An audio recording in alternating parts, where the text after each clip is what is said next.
বিসমিল্লাহির রহমানির রহিম। আসসালামু আলাইকুম। আজকের আয়োজনে থাকছে গুরুত্বপূর্ণ কয়েকটি সাধারণ জ্ঞান প্রশ্ন সমাধান। পুরো আয়োজনটি মন দিয়ে দেখতে থাকুন। লৌহমানবী কাকে বলা হয়? লৌহমানবী বলা হয় হচ্ছে মার্গারেট থ্যাচারকে। পোর্ট সৈয়দ কোন দেশের সমুদ্র বন্দর? পোর্ট সৈয়দ হচ্ছে মিশরের সমুদ্র বন্দর। মিশরের সমুদ্র বন্দরের নাম হচ্ছে পোর্ট সৈয়দ। আবু গারিব কারাগার কোথায় অবস্থিত?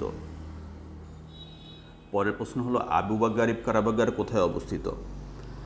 এটি ইরাকে অবস্থিত আবু গারিব কারাগার। বিশ্বের দীর্ঘতম রেলপথের নাম কি?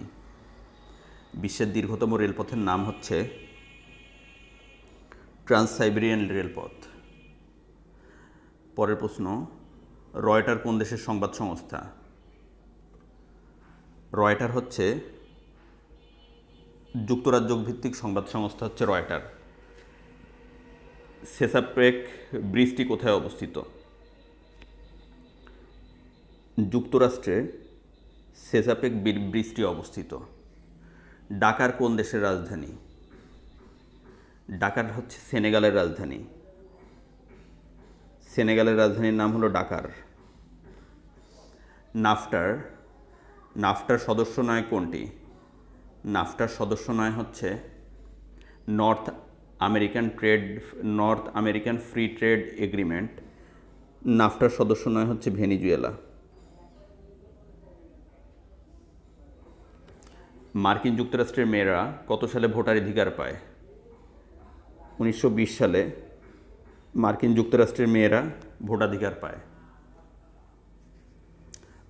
পরের প্রশ্ন হলো ম্যাকমোহন রেখা কোন দুটি দেশের সীমানা নির্ধারণ করে থাকে?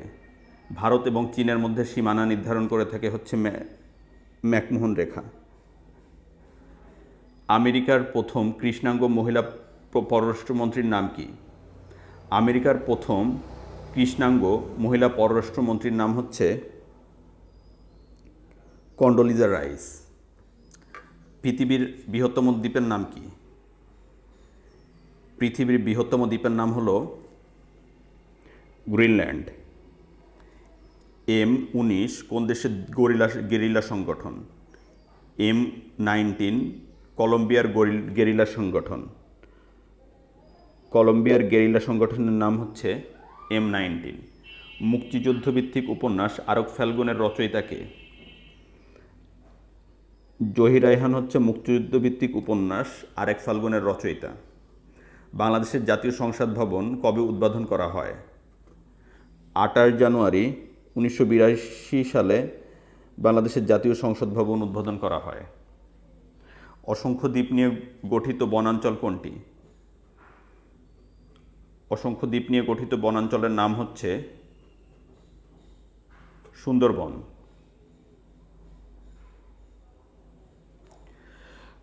নিপোর্ট কি?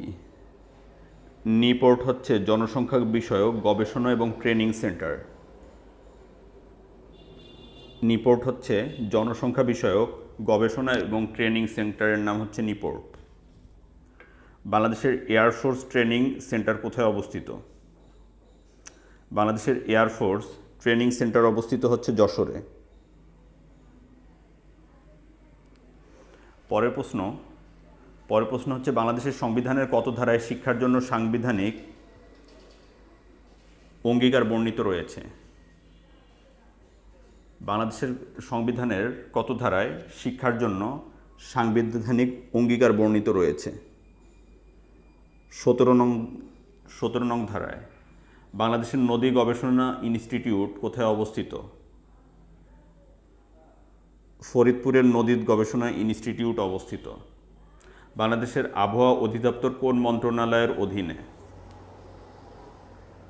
এটি হচ্ছে প্রতিরক্ষা মন্ত্রণালয়ের অধীনে। বাংলাদেশের কোন জেলাটির সাথে ভারত এবং মিয়ানমারের সীমা রয়েছে?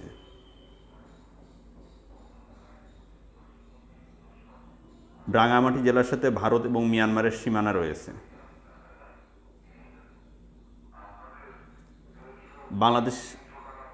বাংলাদেশ এবং মিয়ানমারকে বিভক্তকারী নাফ নদীর দৈর্ঘ্য কত? নাফ নদীর দৈর্ঘ্য হচ্ছে 56 কিলোমিটার।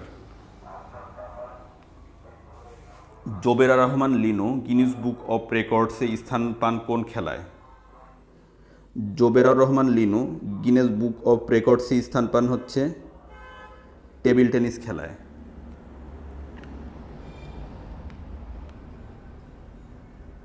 সাংবাদিকতায় 21 পদক 2005 পান কে? মাসির হোসেন। বাংলাদেশের একমাত্র পাহাড়ি দ্বীপ কোনটি? বাংলাদেশের একমাত্র পাহাড়ি দ্বীপের নাম হচ্ছে মহেশখালী। মহেশখালী হচ্ছে বাংলাদেশের একমাত্র পাহাড়ি দ্বীপ। এক্সক্লুসিভ ট্যুরিস্ট জোন হিসাবে কোন স্থানকে গড়ে তোলা হবে? সেন্ট মার্টিন দ্বীপকে। বাংলাদেশের প্রথম ইপিজেড কোন জেলায় অবস্থিত? বাংলাদেশের প্রথম ইপিজেড স্থাপিত হয় হচ্ছে চট্টগ্রামে।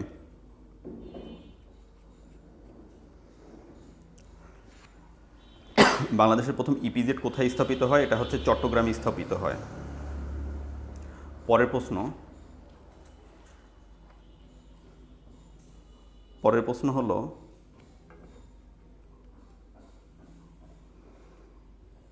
বাংলাদেশের মোট সীমান্ত দৈর্ঘ্য কত? বাংলাদেশের মোট সীমান্ত দৈর্ঘ্য হচ্ছে 5138 কিলোমিটার। রাষ্ট্রপতি পুরস্কার প্রদান করা হয় কিসের জন্য? এখন অবশ্য রাষ্ট্রপতি পুরস্কার নামে প্রদান করা হয় না, এটি হচ্ছে কৃষিতে অবদানের জন্য রাষ্ট্রপতি পুরস্কার প্রদান করা হয়। প্রধানমন্ত্রীর কার্যালয়ের নিয়োগ পরীক্ষায় এই প্রশ্নগুলো এসেছিল। যখন এসেছিল তখন রাষ্ট্রপতি পুরস্কার প্রদান করা হতো কৃষিক্ষেত্রে অবদানের জন্য। এই পুরস্কারের বর্তমান নাম হচ্ছে জাতীয় কৃষি পুরস্কার। বাংলাদেশের সবচেয়ে বড় সেচ প্রকল্প কোনটি? বাংলাদেশের সবচেয়ে বড় সেচ প্রকল্প হচ্ছে তিস্তা বাঁধ প্রকল্প। বাংলাদেশের উষ্ণতম মাস কোনটি? উষ্ণতম মাস হচ্ছে বাংলাদেশের উষ্ণতম মাস হচ্ছে এপ্রিল মাস। ডায়াবেটিস সচেতনতা দিবস কোনটি? 28 ফেব্রুয়ারি হচ্ছে ডায়াবেটিস সচেতনতা দিবস। একজন সংসদ সদস্য স্পিকারের অনুমতি ছাড়া কতদিন সংসদের বাইরে থাকতে পারবে? একজন সংসদ সদস্য স্পিকারের অনুমতি ছাড়া 90 দিন সংসদের বাইরে থাকতে পারবে। 71-এর বিজয়গাথা কার লেখা? 71-এর বিজয়গাথা লিখেছেন হচ্ছে মেজর রফিকুল ইসলাম।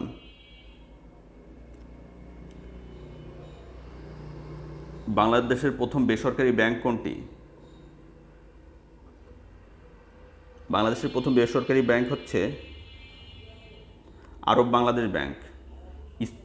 স্থাপত্য অপরাজেয় বাংলার স্থপতি কে? অপরাজেয় বাংলার স্থপতি হলেন সৈয়দ আবদুল্লাহ খালেদ।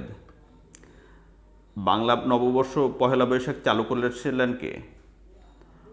বাংলা নববর্ষ পহেলা বৈশাখ চালু করেছিলেন সম্রাট আকবর।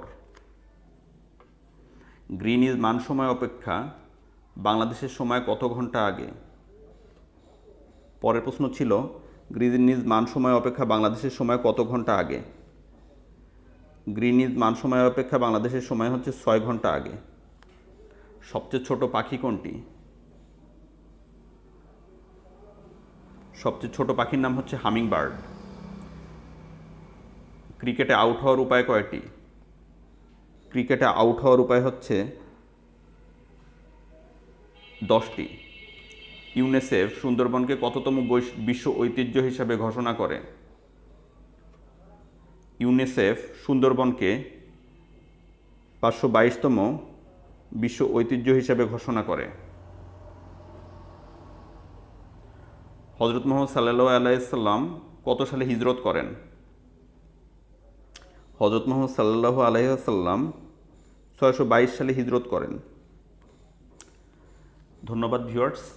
আজকের আয়োজনে ছিল প্রধানমন্ত্রীর কার্যালয়ে নিয়োগ পরীক্ষায় আসা কয়েকটি গুরুত্বপূর্ণ প্রশ্ন। পুরো আয়োজনটি মন দিয়ে দেখতে থাকুন এবং অ্যাটলিস্ট আপনি 2বার যদি দেখেন তাহলে আপনার এই সবগুলো ইনফরমেশন আয়ত্ত চলে আসবে। সবাই ভালো থাকবেন, সুস্থ থাকবেন। সবাইকে শুভকামনা জানিয়ে আজকের ভিডিওটি এখানেই শেষ করছি। আসসালামু আলাইকুম, আল্লাহ হাফেজ।